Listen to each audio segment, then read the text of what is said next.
কত সংখ্যক মানুষ নিহত হয়েছিল তার রাষ্ট্রীয় স্বীকৃতি চাই, এই গণজমায়েত চাই। সেই শাপলা চত্বরে নিহত যে মানুষরা ছিলেন তাদের যে বিচার, তাদেরকে যারা হত্যা করেছিল রাষ্ট্রের মাধ্যমে দমন পীড়নের শিকার হয়েছিল যারা, তাদের বিচার চাই। এই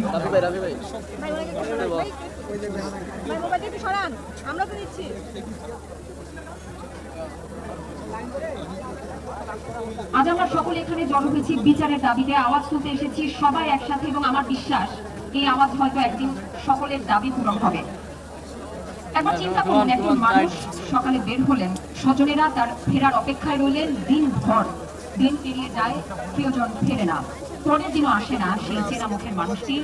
অপেক্ষার প্রহর দীর্ঘ হয়, মায়ের কপালে পড়ে চিন্তার ভাঁজ, প্রিয়তমা স্ত্রীর দুশ্চিন্তা কিংবা প্রিয় সন্তানের চোখের জলেও শেষ হয় না সেই অপেক্ষার প্রহর। তরতাজা মানুষটি আর ফেরে না। প্রিয় মানুষটি কি বেঁচে আছে নাকি নেই, সেই প্রশ্নের উত্তর